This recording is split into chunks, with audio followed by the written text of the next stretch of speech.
Are you ready to say this thing is a complete disaster for the Raiders? Yeah. Okay.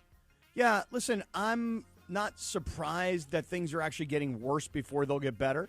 However, I'm still on the long-term Pete Carroll plan here. Oh, yeah. The long-term Pete Carroll plan. He'll be dead before that plan happens. Oh, stop it. That's terrible. He's 42 years old, this guy.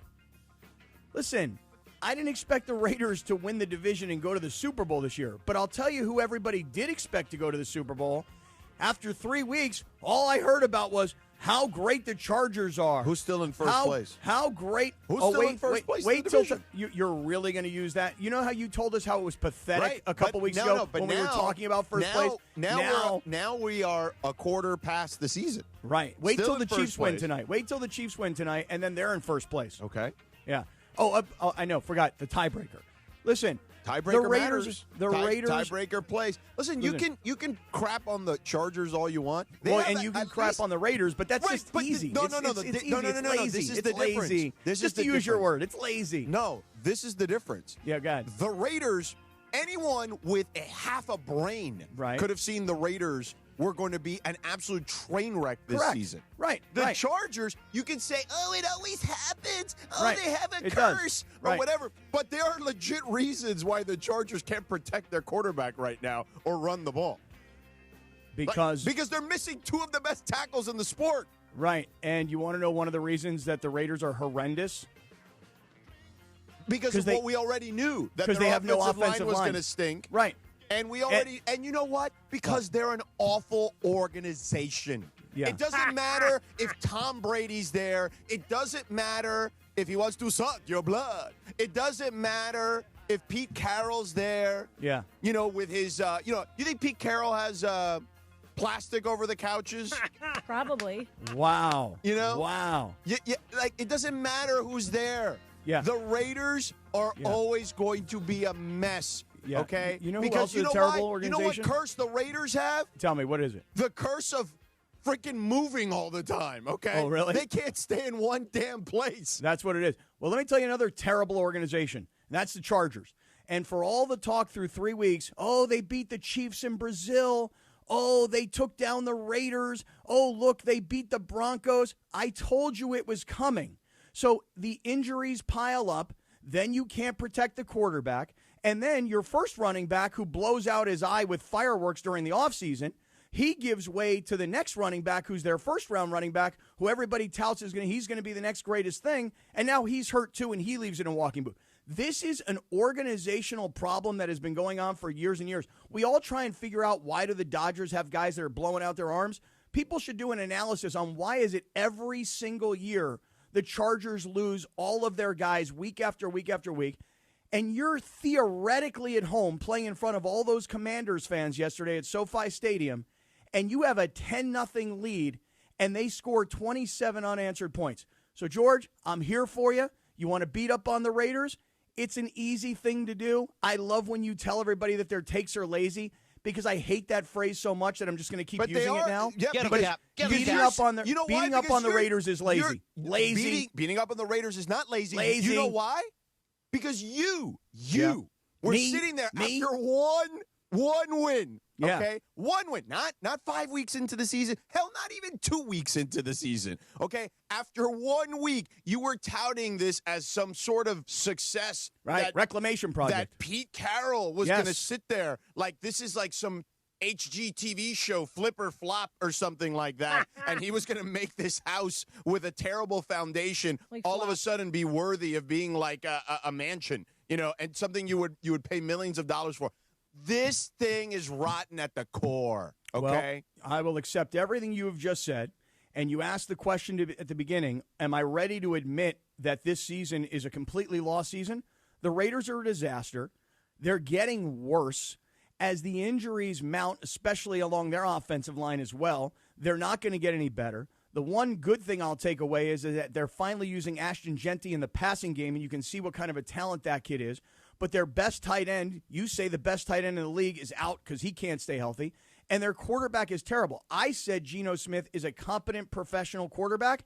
As far as I'm concerned, you might as well bench him now. I mean, there's really no reason to keep playing Geno Smith. Do what Damian Lillard said. Trade for Shedeur. Because that should be the answer. I would say that if Shedeur gets there, that ought to fix everything. No, but at least you have something to look forward to. I'm with you. Listen, I think that their miscalculation and many of our miscalculation, we trust Pete. Well, guess what? Pete is probably as bad of a personnel guy right now as Bill Belichick was a personnel guy in New England. But here's the thing. We can beat up on the Raiders all day long. I'm here to tell you, George, I'm happy to admit this season is a lost cause. They're terrible. Gino's terrible. And, Pete, you're going to make me look bad if you don't get this thing together here in the next 2 years. And if you do what Morales says. 2 years? Well, they signed him to a 3-year deal. We should put him in a facility where he could, enjoy his later years. That's would you stop? mean. Come on, man. Not The guy's that 42 old. years old. He's 42.